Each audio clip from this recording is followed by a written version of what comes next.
I picked How to Build a Hug, Temple Grandin and Her Amazing Squeeze Machine.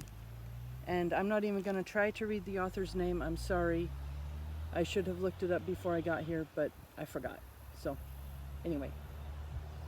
I read this book yesterday and decided that we needed to read this for story time. It just, I don't know, made me happy inside and explained some things, so I thought we'd read it. Temple loved folding paper kites, making obstacle courses for her dog, and building lean-tos with real hinged doors. Temple did not like scratchy socks, whistling tea kettles, bright lights, or smelly perfumes. And Temple really didn't like hugs. At school, Temple wasn't like the other kids. No one understood that when the classroom fan whirred, Temple imagined a dentist's drill. That to her, the voices in the loud, stinky cafeteria roared like a jet engine, and the school bell clanged like a woodpecker knocking on her head. To escape the noisy images, Temple fled to the playground swings, where she spun and hummed until the sounds vanished into the breeze. The wound-up swing felt snug and secure. Is this what hugs are supposed to feel like?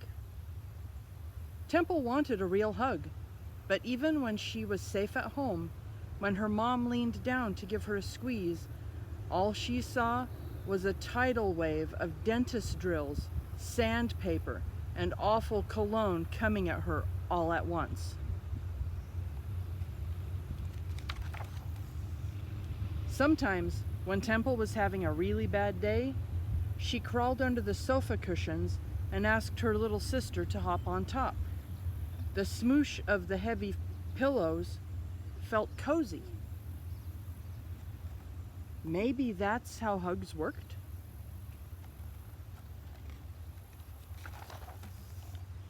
Year after year, Temple filed away images of every hug she came across. The firefighter coming to the rescue with a ladder and a hug when her neighbor's cat got stuck in a tree. The teary-eyed couple at the train station embracing as the whistle blew. Her little sister wrapping her arms around their mom, just because. And once, when Temple was in her front yard building a maze for her pet mouse, she heard a baby wailing like a fire engine and looked up to see a mom swaddling her fussy child in a blanket.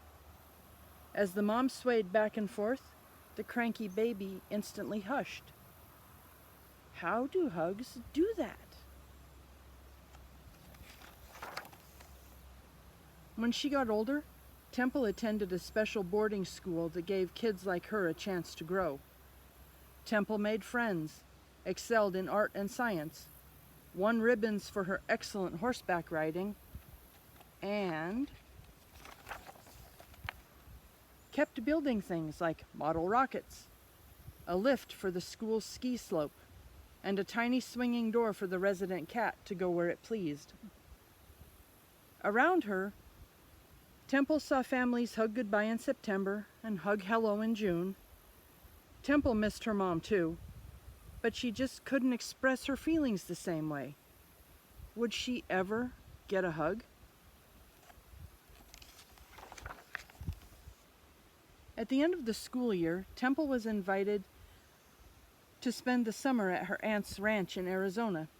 Temple kept busy drawing and painting, reading books about inventors, and fixing things around the farm.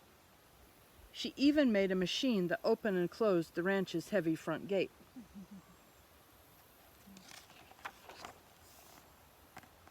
In the yard, Temple trotted the horses and fed the baby goats, letting them push up against her hands as they nuzzled for bottles of milk. She watched newborn calves take their first wobbly steps and noticed how they flinched when tickled by flies, just like she did when people tried to touch her.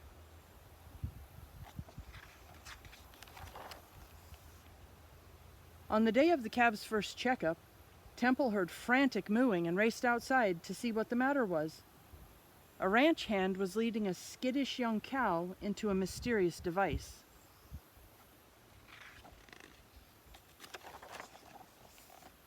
Her aunt explained that the squeeze chute helped cows stay calm during vet exams. Temple watched as the man pressed a lever, releasing sides that cradled the animal in a snug embrace. Almost immediately, the nervous calf stopped its lowing and stood perfectly still. And suddenly, Temple had an idea. She ran to the barn and quickly sketched a plan. She took measurements and sawed planks. She found a spool of wire, a rusty pulley, a length of string, and some cushions from an old chair. Would they do what she wanted? Temple called for her aunt to come and see. Then she crept inside her creation and pulled on the string to let the sides slip around her. Temple smiled. The loud noises disappeared. The air smelled fresh, and the bright sunshine felt wonderful. "It's a snuggle apparatus," said her aunt. "It's a squeeze-a-majiggy," said her uncle. "It's a squish box," said the ranch hand. "It's a hug machine," thought Temple.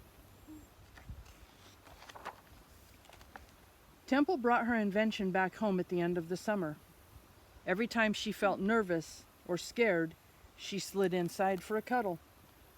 But after a while, she began to use the machine less and less, and then almost not at all. Then one day her machine broke, and she knew that only one thing could cheer her up. A hug. I'm into hugging people now. Temple Grandin. And there's a really nice author's note. It's quite long, quite detailed, but it goes into really nice detail explaining a lot of things about the young woman and things that, I don't know, I really enjoyed reading the book. If you want to read it, you may give us a call at the library and we can put it on hold and check it out to you. So thank you very much for sticking with us, and this was a really good book. Thank you.